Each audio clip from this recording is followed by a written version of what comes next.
All right. Hi, everyone. Thank you for joining us today for our fifth session in our Diversity, Equity, Inclusion webinar series.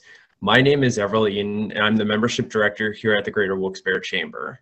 Just a few housekeeping items before I pass it over to our sponsor, PNC Bank, for a brief video and comments. All attendees will be in listen-only mode. To be respectful of everyone's time, we have allotted time at the end for questions and answers. Feel free to ask a question at any time during the presentation by submitting them in the question and answer section or the chat box.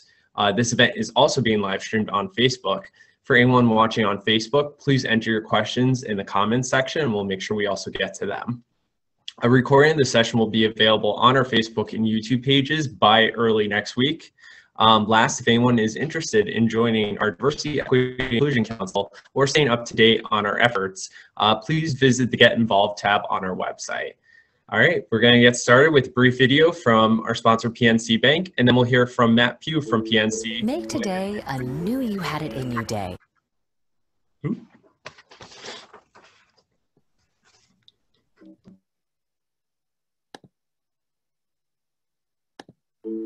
Make today a Knew You Had It In You day. Make today a We Need a Bigger Trophy Case day.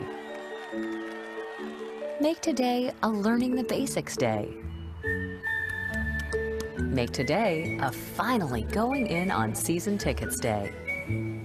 No matter the day, PNC has the financial tools and technology to help. PNC Bank. Make today the day. Well, good afternoon, everyone. On behalf of everyone at PNC, I'd like to welcome everyone to today's webinar. At PNC, we embrace and promote diversity and inclusion as a core element of our values and culture. When the Chamber approached us late last year about getting involved in their inaugural Diversity, Equity, and Inclusion Conference, we immediately signed on as a sponsor. When COVID sidelined the in-person event that was planned for April, Lindsay and Ben at the Chamber did an excellent job transitioning the commitment to ongoing conversation about greater inclusion and equal opportunities to this virtual webinar series. As recent events have illustrated, we all have a role and responsibility to create more opportunities for positive understanding and change. So thank you all for taking the time to prioritize diversity, equity, and inclusion today. It's my pleasure to introduce Erin McLaughlin. Erin is the founder of Positive Ed Consulting, positive-ed.com, and has spent her career focused on learning and teaching about the best strengths-based methods of unlocking individual potential. A graduate of the world premier master's degree program in applied positive psychology at the University of Pennsylvania, Erin earned distinguished capstone recognition for her work in the realm of viewpoint diversity. She has continued to pursue this passion, writing educational curricula and designing and delivering workplace training, as well as giving talks and presentations on the subject of viewpoint diversity in the United States and Australia. Erin is also a Gallup certified strengths coach who works with clients to maximize their performance by capitalizing on their natural talents. And with that, Erin, I'll turn it over to you. Thank you so much. So good afternoon, everybody. Thanks for being here with me. And thanks to PNC and to the Wilkes-Barre Chamber of Commerce for making this DEI series happen. And particular thanks for including the subject of viewpoint diversity in the mix. I believe that viewpoint diversity is the gateway diversity. I think it is a door opener when it comes to DEI initiatives and culture change. And I think it's the space maker that allows for personal and professional growth. So today I invite you to wonder with me if perhaps viewpoint diversity is the least discussed, most important diversity there is. So 4 years ago, I was at the University of Pennsylvania working toward my master's degree in positive psychology, learning from esteemed professors like Dr. Martin Seligman and Angela Duckworth, who wrote a book on grit. But you might be wondering what positive psychology is. So usually there's someone in an audience now who would say, is that different from negative psychology? And the answer is actually, yeah, kind of. So while clinical psychology has a focus on fixing what's wrong, positive psychology is dedicated to the science and the study of human flourishing, and it has a focus really on optimal functioning. It asks questions like, how do we broaden and build what's best to increase well-being in ourselves and in our communities. And really, it's been said that the whole field of positive psychology can be elucidated into 3 words. And those words are that other people matter. So I hope that today we can all agree that, okay, other people matter. So can we all agree on that first? It's not a live audience, so I'm guessing there's no dissent. So, okay, other people matter. If we take the concept that other people matter, though, and we approach it through a lens of positive psychology, we can begin to better understand our interactions with people in our personal and in our professional lives. So we use the tools of positive psychology not to avoid the negative, but to augment the positive. So essentially, what happens then when we disagree with other people? Does it make them matter less? Do people still matter as much? This is where we need to exercise viewpoint diversity. But before I tell you exactly what viewpoint diversity is, I have to tell you what it is not. So viewpoint diversity isn't about empathy. Empathy is biased, and we'll talk more about that later. Viewpoint diversity is not about tolerance, because really, when it comes to valuing diversity, tolerance isn't enough. Nobody wants to be tolerated. And viewpoint diversity definitely is not about consensus. So without conflict, democracy loses its raison d'etre.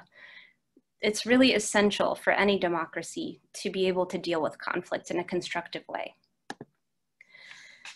Okay then, so what is viewpoint diversity? What's it about? And essentially, it's about understanding. It's about engaging in positive intellectual inquiry to develop a better sense of self-awareness and awareness of other people.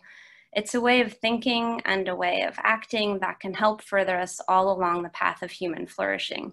And today, I intend to teach you in a way that would improve yourself and your workplace, the people around you, your relationships with others, how to use viewpoint diversity. So, if you look at this slide, viewpoint diversity is really just about giving ourselves the space to see things differently. And sometimes that space is going to feel really uncomfortable. It forces you out of your comfort zone. And for that reason, it's definitely possible that you may feel yourself at different points during this presentation resisting me or resisting what I have to say. And that's okay. All I ask is that if that happens or when it happens, that you allow yourself to feel it, just acknowledge it, and try to turn toward that feeling instead of turning away from it. So essentially, with viewpoint diversity, we're talking about the state of expansion. And there are 2 states, states of expansion and contraction. Viewpoint diversity is all about expansion, not contraction. So it enables us to grow. And that's what embracing viewpoint diversity does. It allows for positive intellectual inquiry. For example, some of you may be inquiring right now, who am I to be sitting here and telling you how you should view things? And it's a perfectly legitimate question. So we can discuss the elephant in the room, or for this purpose, the elephant in the Zoom. I was really happy when I came up with that. So who is this blonde woman who's sitting here talking about diversity? And again, it's a reasonable question. So first, there's a disclosure. And that's that I wasn't always blonde. So this is a photo of me when I was, I think, about 7 years old, and that's my dad standing there next to me, tipping his hat. And my dad was sworn into City Council, Wilkes-Barre City Council, on the day I was born. He served as mayor of that city from 1980 to 88. And the thing about my dad is that he loved people, all people. And he instilled that love of people in me. And so long before I ever knew anything about a subject called positive psychology, really before positive psychology existed in any material way, he was a shaping force in my belief that other people matter. So this belief continues to give me a strong sense of purpose. It's the reason, really, why I'm here with you today. When I look at my career trajectory, it's not really remarkable. I started off wanting to go into politics, much like my dad, and thank goodness I didn't. But the reason I didn't is because my dad was diagnosed with terminal cancer during my final year of college. So I abandoned my idea to go to DC, came home and worked in advertising, but quickly felt like I wasn't making a difference. And I wanted very much to make a difference. So I found my way to education and teaching. And in turn, I became really interested in the formation of character and in the collective building blocks of well-being, both on an individual and community level. And so I was accepted into Penn's MAP program and was excited to learn more about these subjects.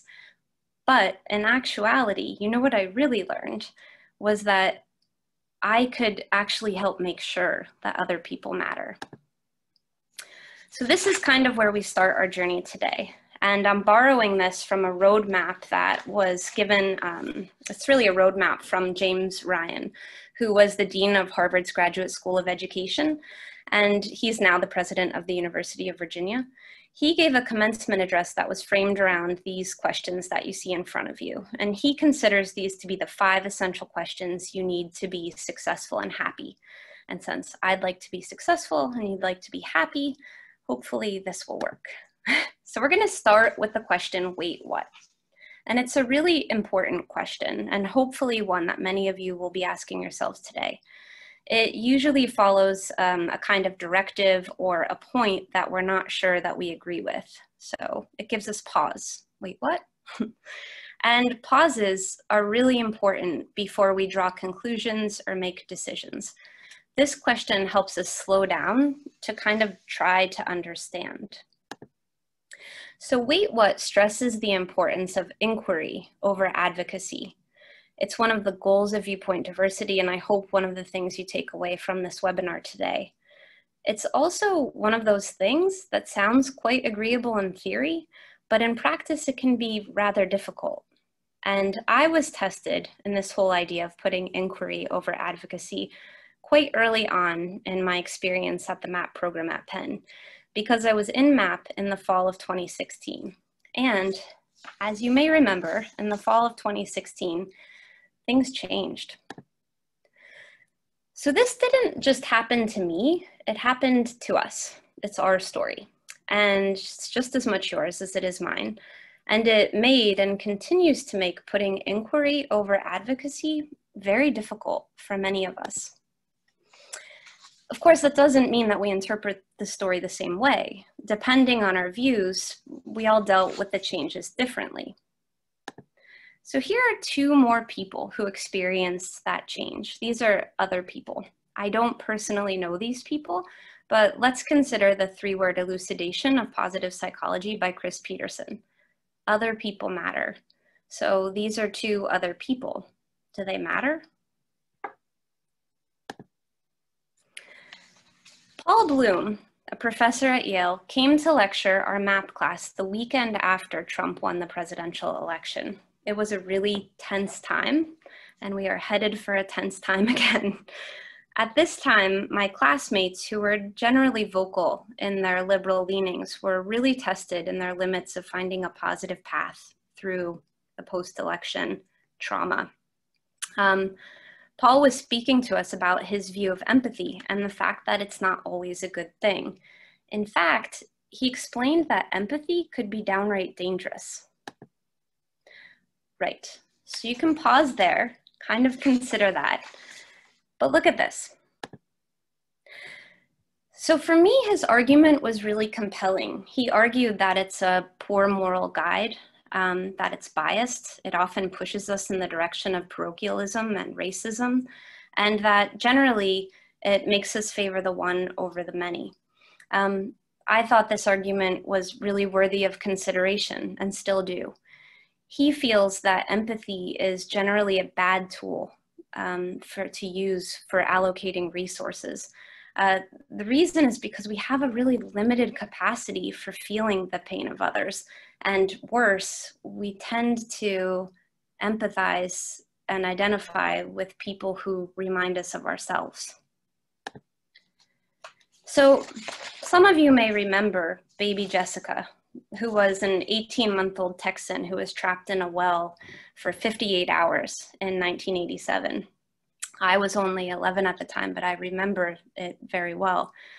A 1997 poll taken by the Pew Research Center found that coverage of Princess Diana's death earlier that year was rivaled only by Jessica's rescue in worldwide attention over the previous decade. So just think about that for a second. 10 years of time and worldwide attention garnered the most for these events, right? So that means that in 10 years where cataclysmic, catastrophic things may have happened, the two things that gain the most attention are Jessica in a well and Princess Diana's death.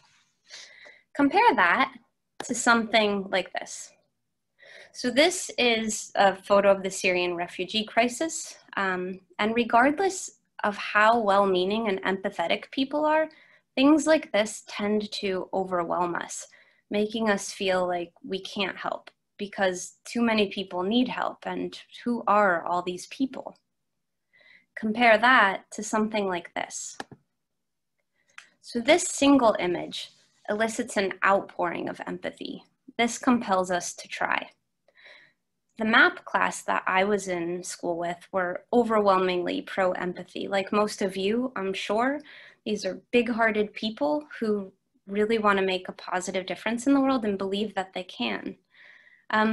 When he was making his argument, Bloom gave us all another example of empathy. And so I'm going to ask you to just participate in a short little exercise here and just close your eyes for a moment and think of the most empathetic person you know. Just try.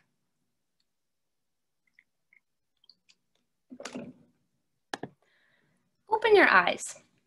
Did anybody think of this guy? Probably not. Speak up if you did. I'm always waiting. So this, sorry, that should be your wait what moment.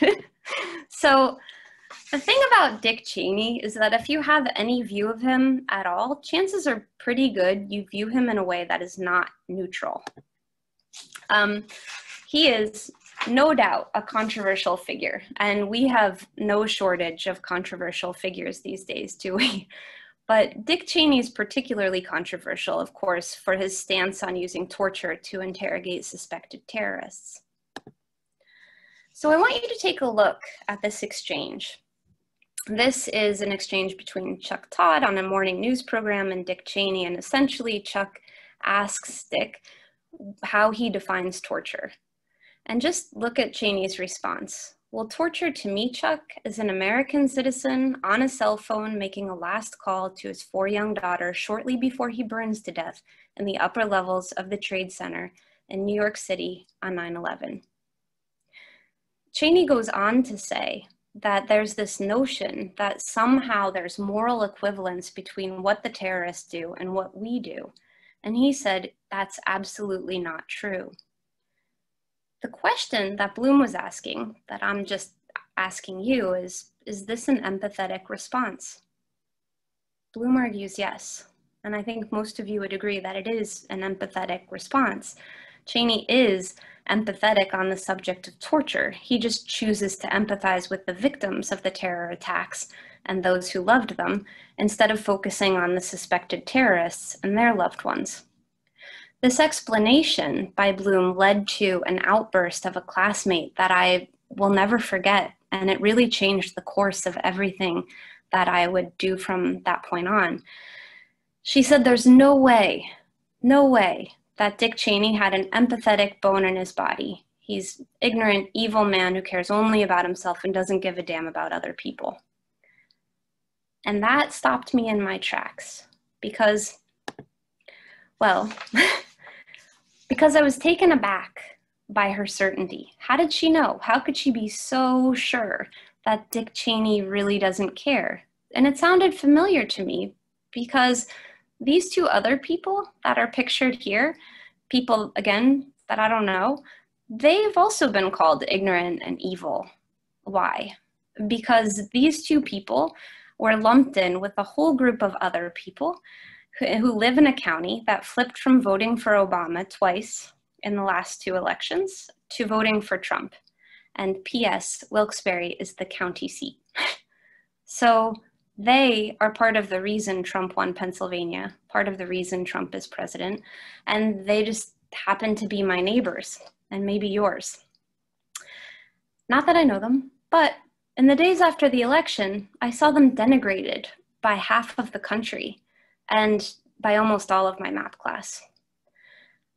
I don't need to agree with these people to know that it seemed unfair and unwise to vilify them. And sitting in that class, dealing with the raw emotions of the week that was, I found myself doing something I never, ever thought I would do.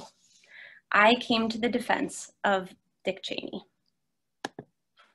That was my wait, what moment. And it led me to this next question, which is, I wonder. And I wonder is a question that helps us continue on a path of inquiry over advocacy. It keeps us open-minded and curious.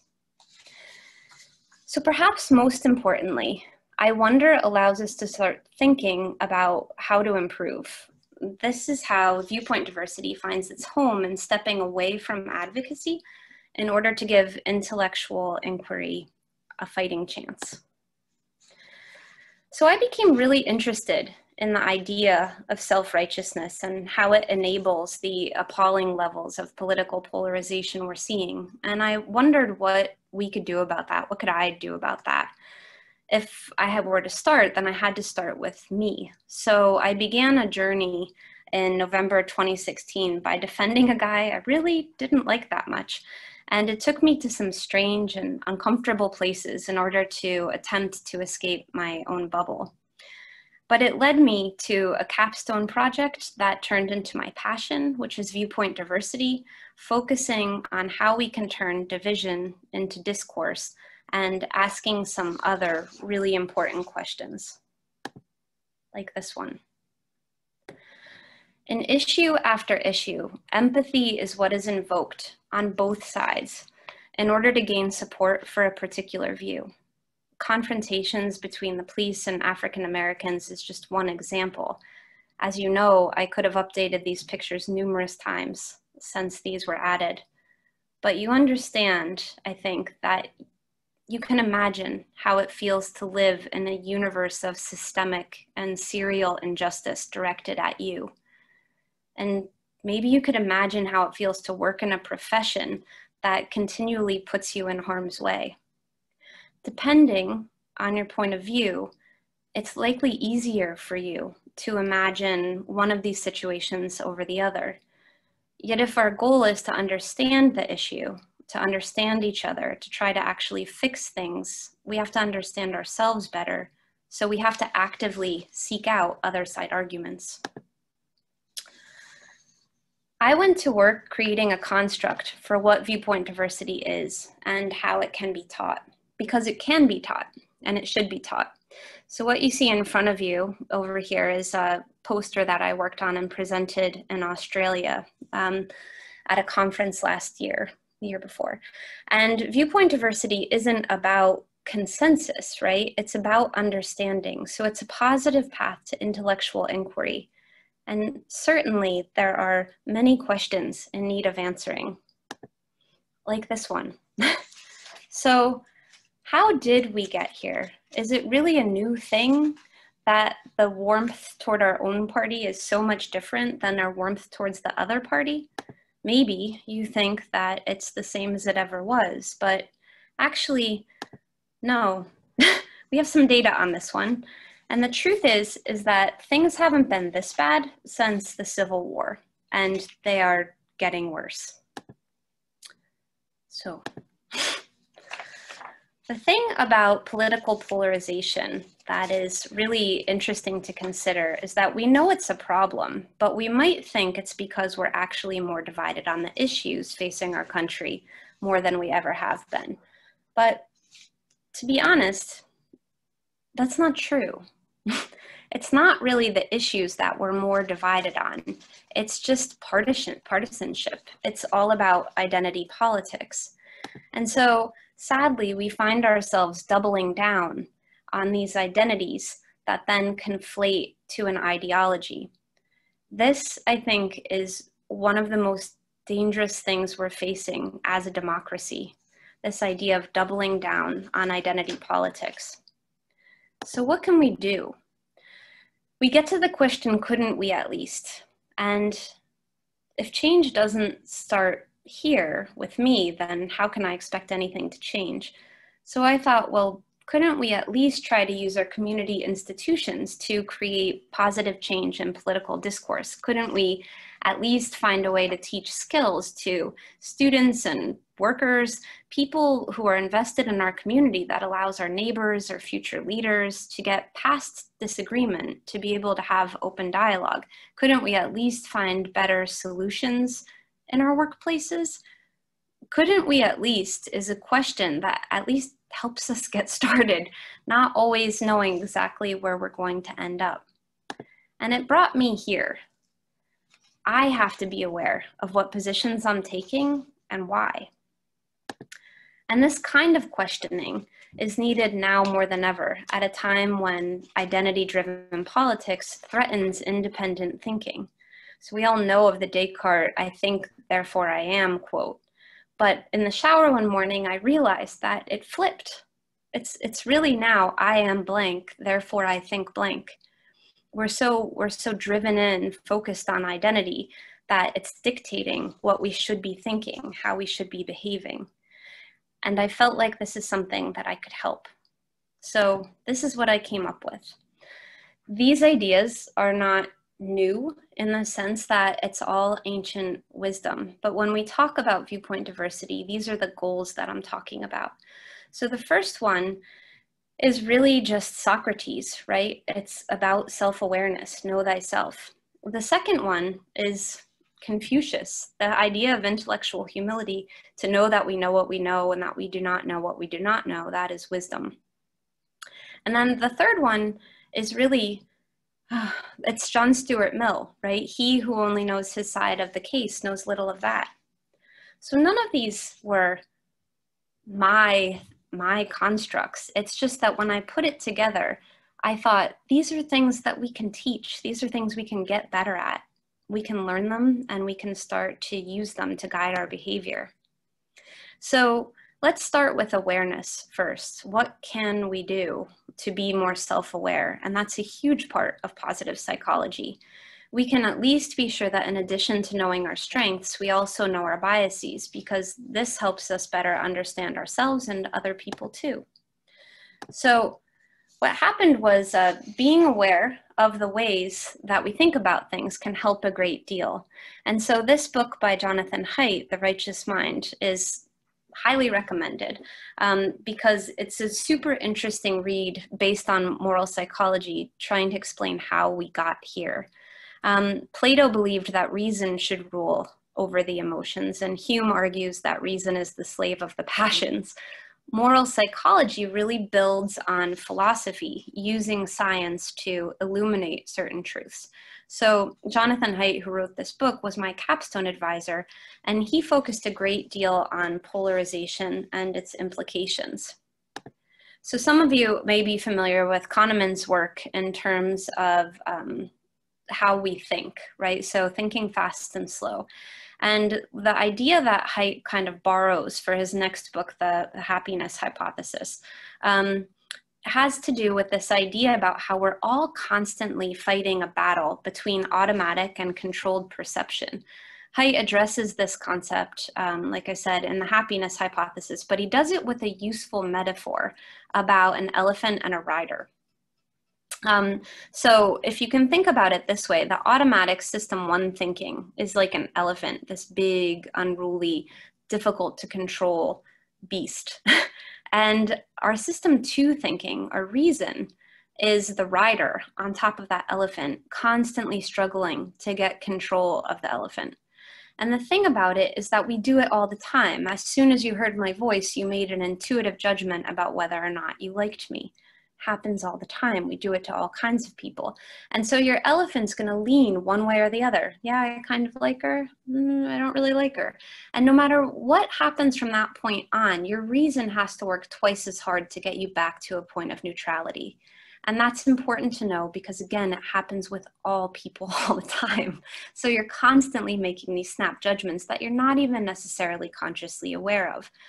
The danger in that is that because system one thinking drives system two thinking, it's something that results in motivated reasoning, which looks a lot like this.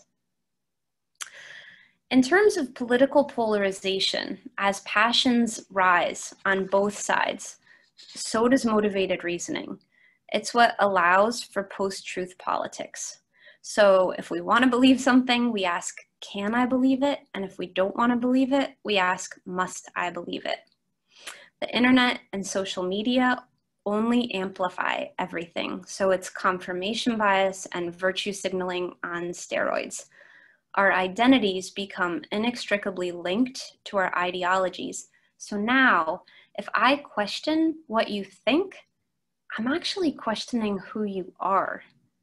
And that is a dangerous place to be. So this phenomena has led us into a trust spiral. It has only gotten worse since 2015. And the thing about it is that declining trust makes democracies throughout the world less functional. We need to be able to trust our government, which is for the people and by the people. But guess what? We don't actually trust other people. This too has only gotten worse, and it's ruining our relationships. So when things get tense at work, it's just a reflection of how things are in culture at large. Here's the thing.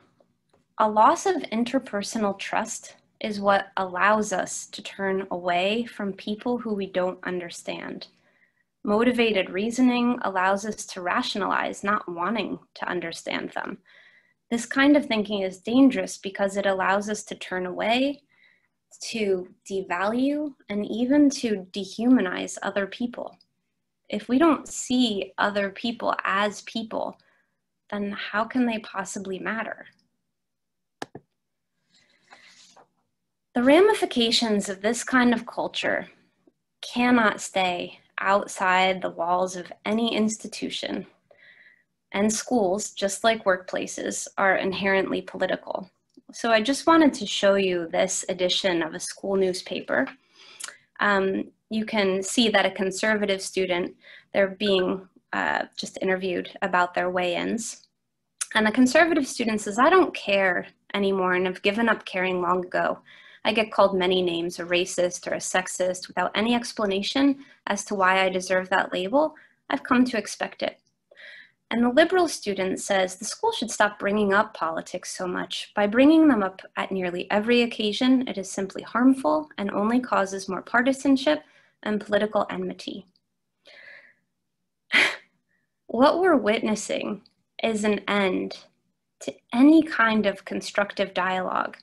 These are young kids getting backed into an identity that's linked with a specific ideology.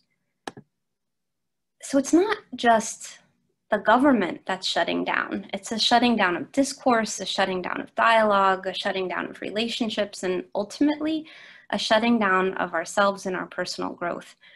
It's contraction, not expansion. It's the opposite of what education is supposed to do. And this, again, is this clip of high school. And this is higher education. So these people will be coming into your offices. And so why are we so surprised that our workplaces are also suffering? We're priming a generation of people who double down and become more entrenched in a certain way of thinking.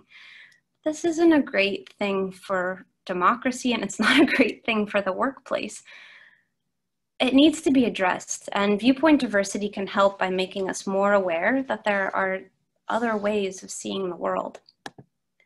So that brings us to the second goal of viewpoint diversity, because the second thing that we can do with the help of viewpoint diversity is to create and cultivate a culture of intellectual humility. We can at least do that. So none of us has a worldview that's complete. We can all learn from other people. And it behooves us to open up instead of shutting down, to expand our minds instead of contracting them. So we can build on self-awareness and be more aware of others simply by admitting that we don't know everything. And furthermore, yeah, we might be wrong.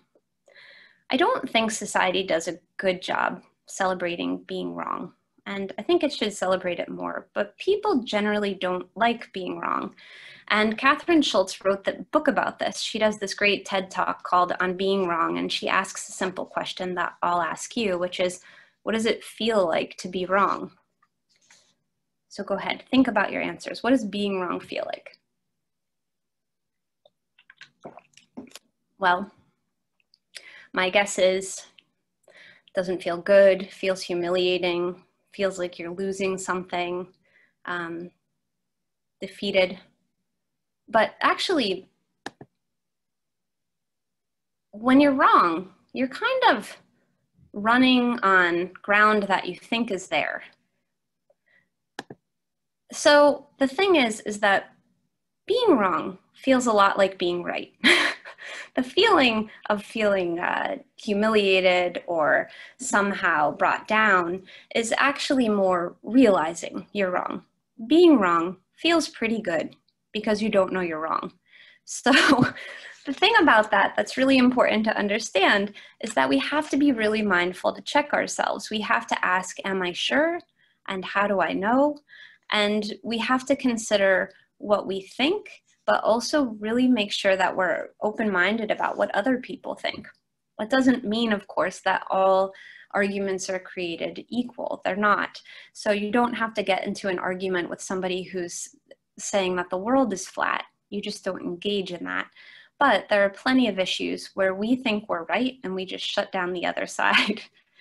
The truth is, if we can actively seek out other side arguments, we can start to challenge ourselves before we ever get to the point where we're just interested in challenging others. At least we can do that. And we can look for commonality. So what that means is asking if there's something we can agree on to be able to move the discussion forward on a path toward understanding. And moral psychology can actually help with this too. So John Haidt and a group of other scholars came up with, they proposed the idea that people in most most cultures have innate values. And they came up with this thing called moral foundation theory. They're not exactly universal values, but knowing what they are can help us understand quite a bit. So Haidt uses them to explain why people see things differently. But I think it also gives us the ability to be able to understand each other. So if we think about it in terms of like traditional arguments, we can talk about the argument of flag burning, right? So these are the values that are thought to be held by most people in the world. They're valued in some way. The difference is how we might use them, right? So in a typical argument about whether or not it's okay to burn the flag, most liberals would argue that, yeah, I mean, it's not really a big deal. Nobody's getting hurt. It's protected free speech, and so it's fair, and it's just people expressing themselves. But a conservative argument looks very different.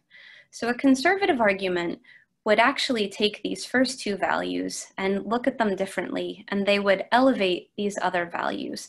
So the idea that it's a betrayal, that it's not being loyal to your country, that it's subversive behavior, that it's absolutely the degradation of a sacred object where people died for your liberty. And so you can see that both arguments actually come from the same set of values. It's not that anybody would argue that these values don't matter. It's just that they prioritize them differently. And the thing about it is that the beauty of being able to assess a person's opinion this way isn't that we get to declare one person right and one person wrong, but that we can all agree that these values are important, reasonable, and even agreeable. We don't have to have consensus to be able to recognize that those values matter. We just prioritize the values differently depending on our viewpoint.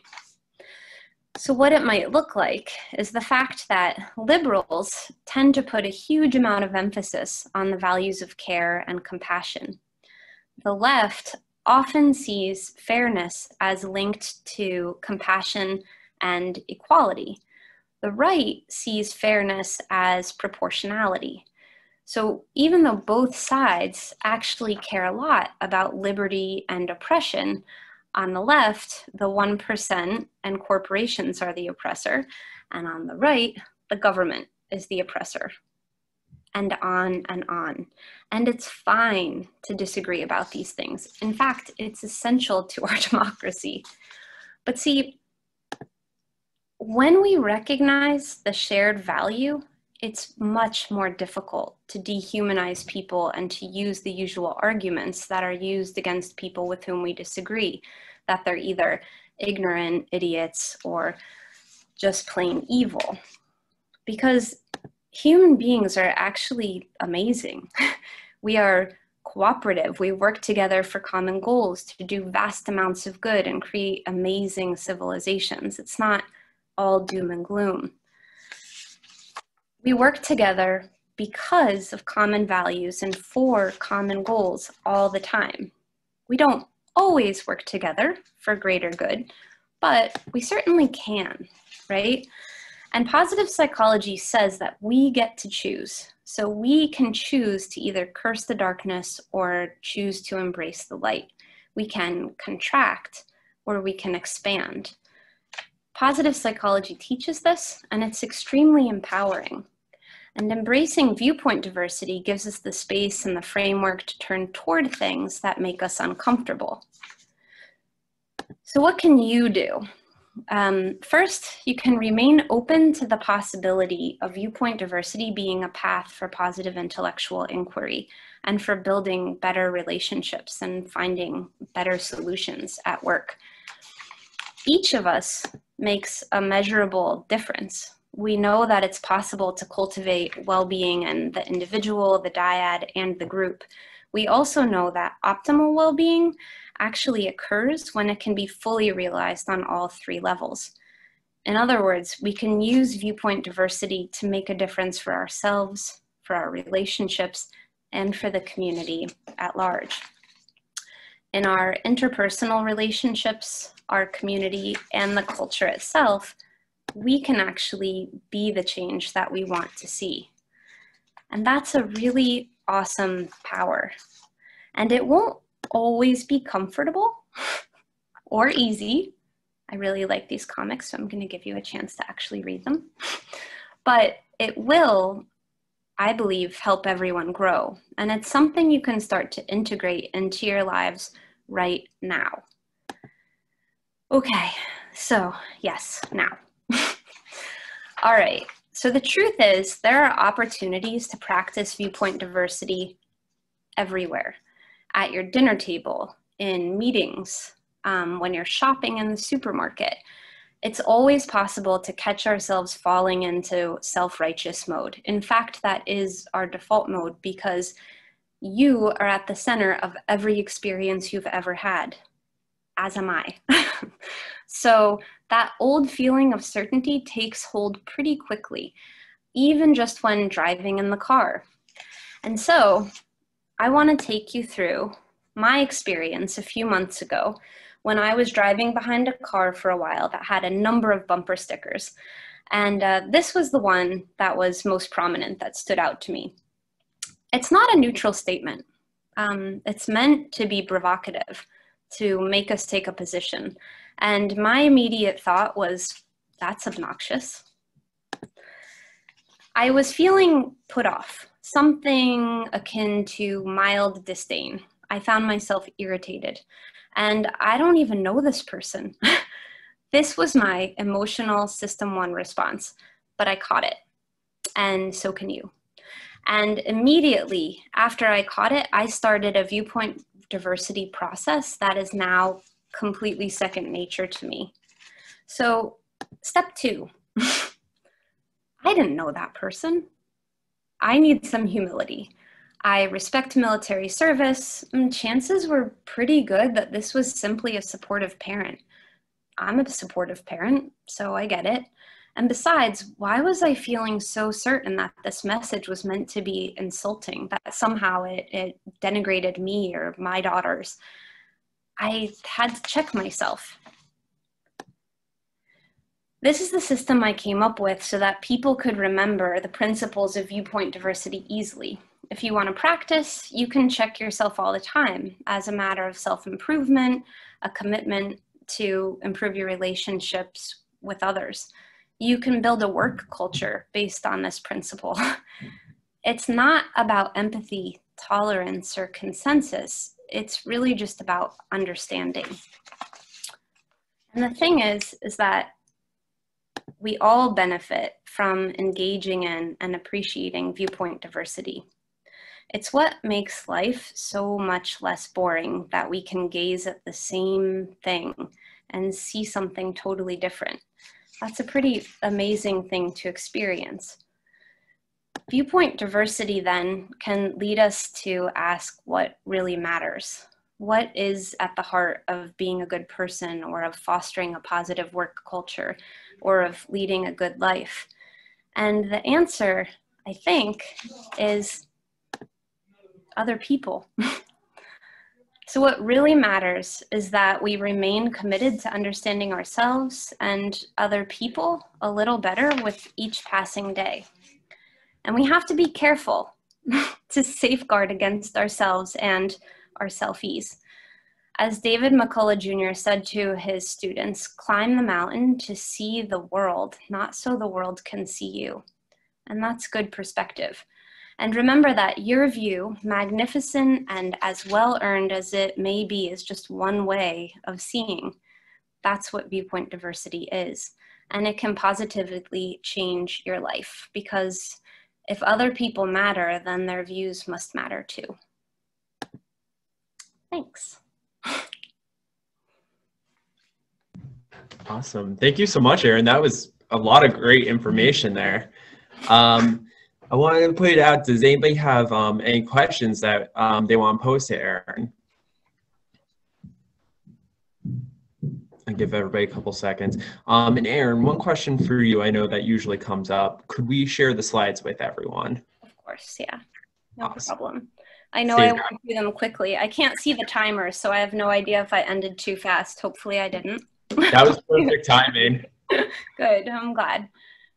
Yeah, I'm happy to share anything and to answer questions or talk more as people. I know it's a lot of information to process, so.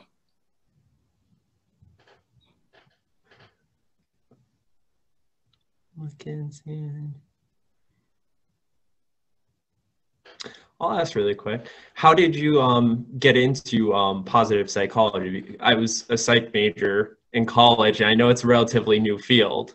Yeah, it is a new field. Actually, I had no idea it existed. The way that I found out about positive psychology as a field was I heard about something called positive education, which is really education that tries to apply the principles of positive psychology. So when I found out about that, I started to read about it, and it was like a coming together of worlds. I was kind of like, oh, people are already out there doing this. It's great. So that's how it happened. Yeah. That's awesome. Yeah. Awesome. Getting a lot of bravos and great presentation. Oh, thanks. Thank you, everybody. I appreciate it. No questions? I know. Yeah, if anybody has any questions, please put them in. What's that? If anybody has any questions, please put them in, yeah.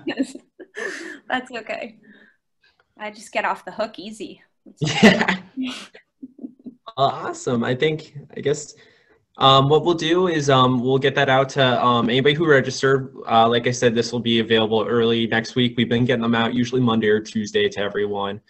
We do have one more session next Thursday. That's more of a roundtable. So that one won't be streamed on Facebook. So if anybody's interested in that, make sure you sign up on our website for that. And then, yeah, thank you everybody for joining, and thank you, Erin, again. Thank you. Really great presentation, great topic, and thank you again to our sponsor, PNC Bank. Thanks a lot. Thanks, everyone.